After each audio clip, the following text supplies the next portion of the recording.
Good evening बच्चों। पहले part के रिवीजन का ये तीसरा वीडियो। इस वीडियो में हम विद्युत द्विध्रुव के कारण विद्युत क्षेत्र की तीव्रता के व्यंजक पर जो बड़ा सवाल आएगा उसको हम देख रहे हैं। देखिए, विद्युत द्विध्रुव के कारण विद्युत क्षेत्र की तीव्रता ज्ञात करने के लिए दो सवाल बनते हैं।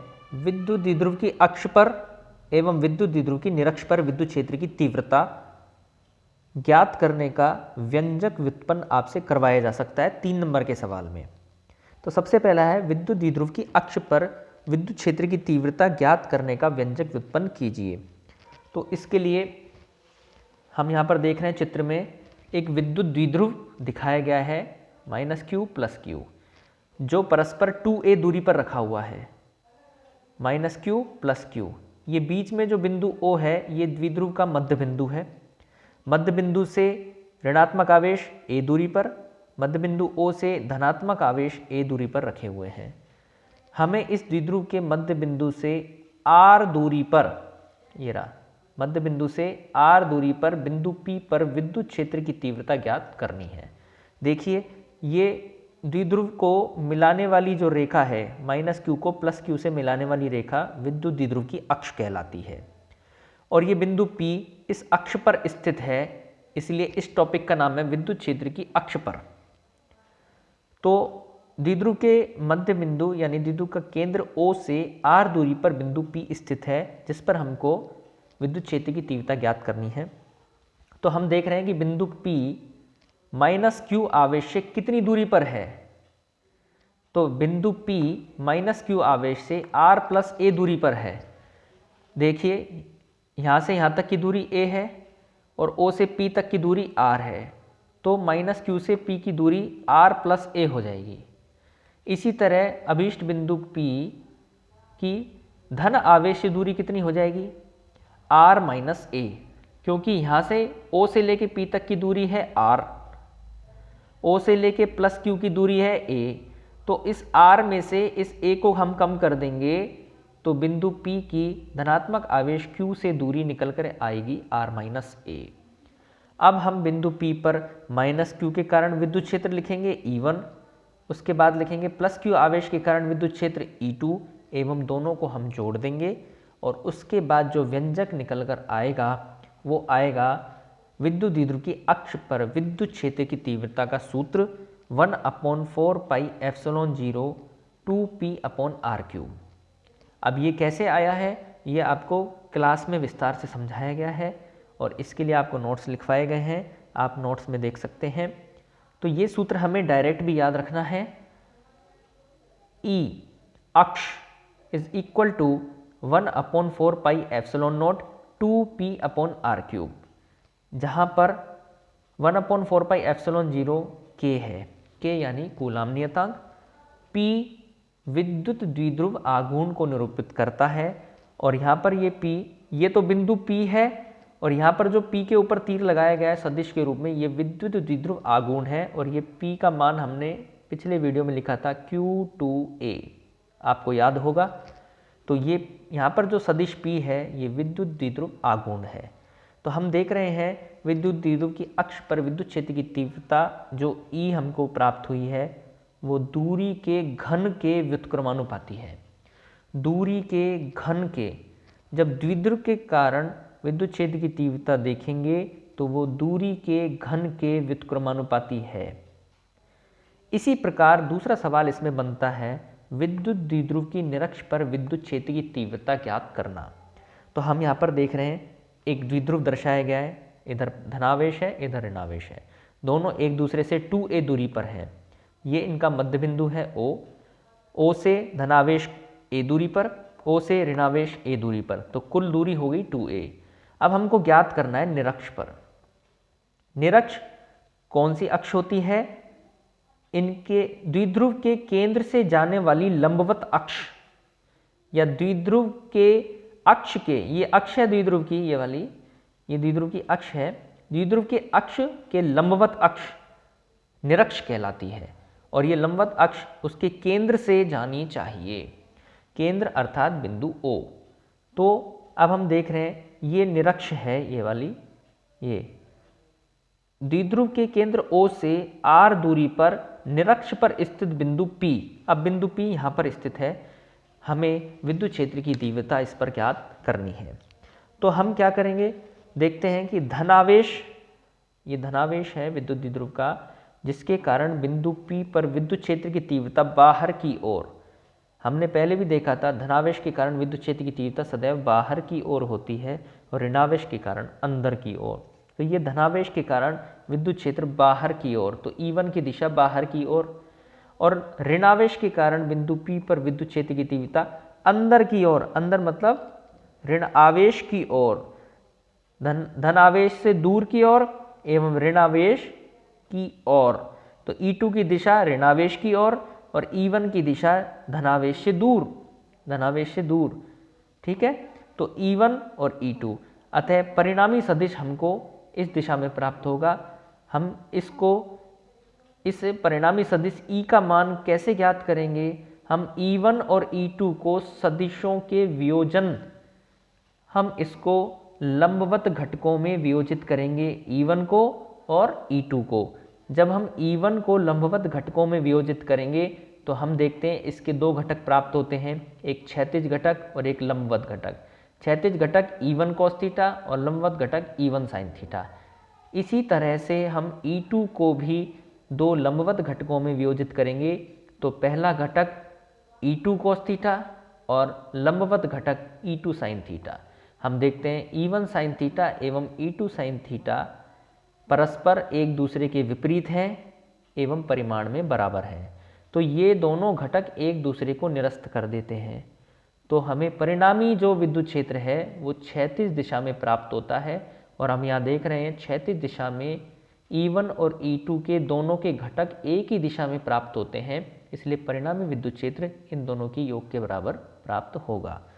जब हम इसका व्यंजक व्युत्पन्न करते हैं तो हम देखते हैं कि द्विध्रुव की निरक्ष पर विद्युत क्षेत्र की जो तीव्रता है उसका सूत्र हमें प्राप्त होता है Kp/r³। तो यहाँ पर K क्या है, कूलाम नियतांक 1/4πε0, P है विद्युत द्विध्रुव आघूर्ण। तो हाँ, यहाँ पर हम जो देख रहे हैं, अब हम अक्ष के सूत्र और निरक्ष के सूत्र की तुलना यदि हम करें तो हम देखते हैं कि जो अक्ष पर विद्युत क्षेत्र है, ये देखिए ये अक्ष पर विद्युत क्षेत्र है और ये निरक्ष पर विद्युत क्षेत्र है। तो क्या देख रहे हैं हम कि जो अक्ष पर विद्युत क्षेत्र है वो निरक्ष पर विद्युत क्षेत्र का दुगना प्राप्त होता है। देखिए यहाँ पर 2 आ रहा है, यहाँ पर 2 नहीं है, बाकी सब सेम है, Kp/r³, Kp/r³। इसलिए ये 1 नंबर का सवाल भी बनता है, या वो निष्कर्ष निकलवा सकता है कि सिद्ध कीजिए अक्ष पर विद्युत क्षेत्र की तीव्रता निरक्ष पर विद्युत क्षेत्र की तीव्रता से दोगुना प्राप्त होती है। तो ये 2 सवाल बड़े प्रश्न 3-3 नंबर के रूप में पूछे जा सकते हैं, तथा इस पर 1 नंबर का सवाल, इस इम्पोर्टेंट जो संबंध हमें प्राप्त हुआ है इस पर भी पूछा जा सकता है। उम्मीद है आप सभी को ये वीडियो पसंद आई होगी एवं इससे संबंधित प्रश्न आपको समझ में आ गए होंगे। अब हम अगले टॉपिक की बात करते हैं, एक समान विद्युत क्षेत्र में द्विध्रुव पर बलाघूर्ण, जो कि इस वर्ष बोर्ड परीक्षा में पूछा गया था। तो हम देख रहे हैं द्विध्रुव पर बलाघूर्ण, एक समान विद्युत क्षेत्र में द्विध्रुव पर बलाघूर्ण। तो ये एक समान विद्युत क्षेत्र है जिसमें एक द्विध्रुव रखा गया है -q + q, जो कि द्विध्रुव से थीटा कोण पर रखा गया है, +q, ये जो तीर के निशान बने हुए ये विद्युत क्षेत्र की तीव्रता की दिशा है। तो +q के कारण पर जो बल लगेगा वो F इस दिशा में लगेगा और -q पर जो बल लगेगा वो इस दिशा में लगेगा।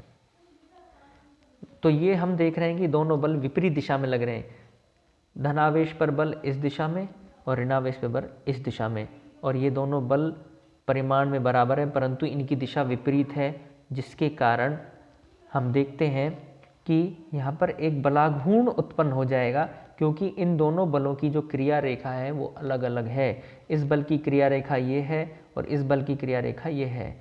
दोनों बलों की क्रिया रेखा अलग अलग होने के कारण इस द्विध्रुव पर एक बलाघूर्ण कार्य करेगा। बलाघूर्ण अर्थात जो इस द्विध्रुव को घुमाकर विद्युत क्षेत्र की दिशा में लाने का प्रयास करेगा, अर्थात इस विद्युत ध्रुव को सीधा करने का प्रयास करेगा, क्योंकि इन दोनों बलों की क्रिया रेखाएं अलग अलग हैं। अब इस पर बलाघूर्ण ज्ञात करने के लिए हम यहाँ से एक लंब डालेंगे, समकोण, यहाँ पर एक समकोण अर्थात लंब डालेंगे और उसके पश्चात हम बलाघूर्ण का जो सूत्र है वो हमें प्राप्त होता है, टो is equal to P cross E, अर्थात बलाघूर्ण किसके बराबर होता है? विद्युत द्विध्रुव आघूर्ण तथा विद्युत क्षेत्र सदिश के सदिश गुणनफल के बराबर होता है। देखिए ये दोनों सदिश राशियां हैं P एवं E और इनके बीच में क्रॉस लगा हुआ है। क्रॉस का अर्थ होता है सदिश गुना।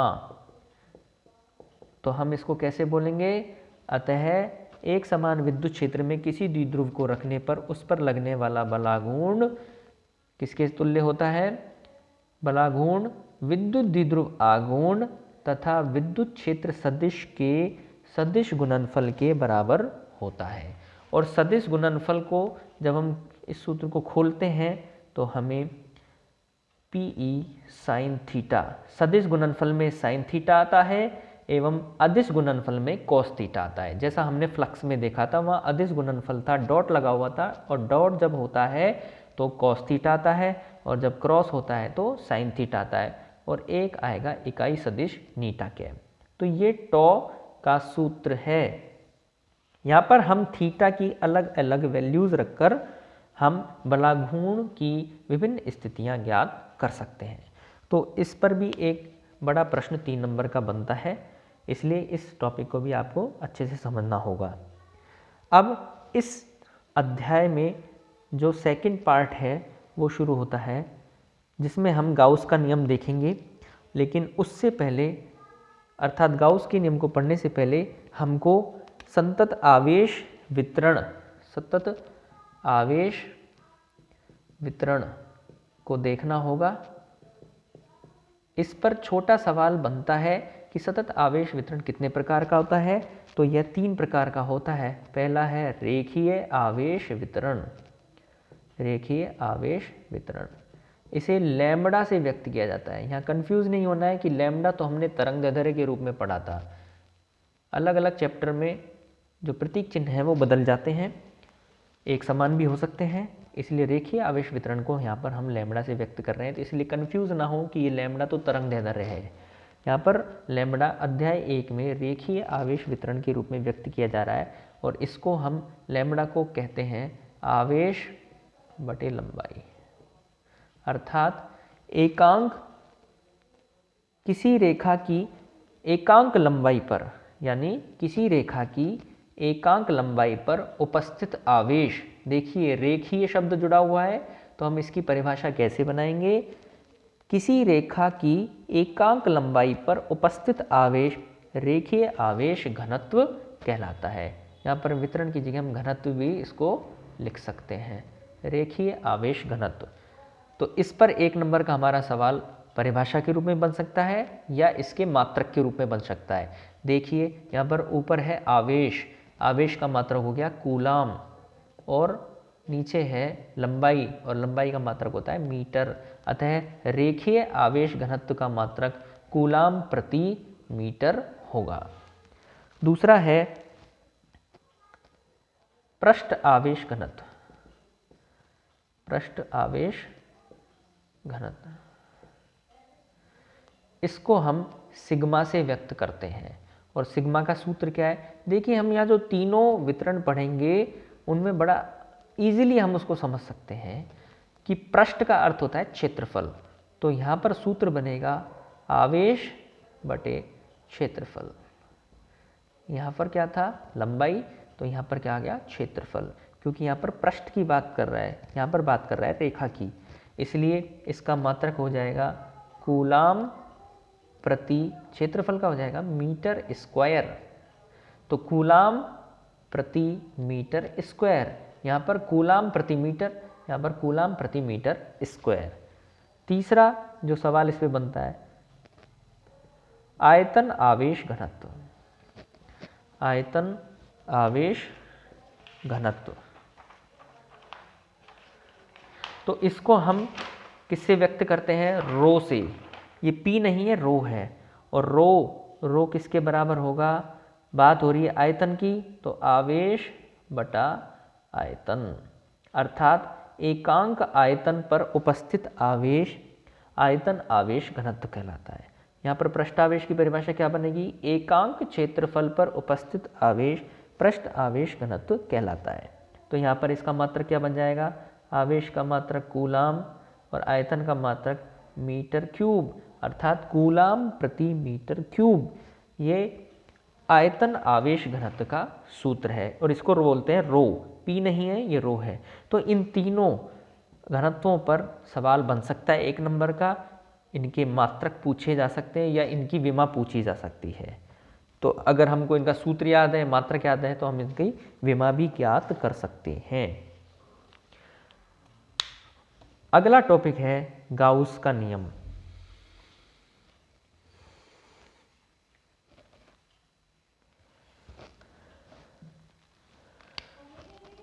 गाउस का नियम, ये बहुत ही इम्पोर्टेंट टॉपिक है जिस पर छोटा सवाल भी बनता है और बड़ा सवाल भी बनता है। तो गाउस का नियम क्या है? बहुत ही इम्पोर्टेंट टॉपिक है, ध्यान से सुनिए।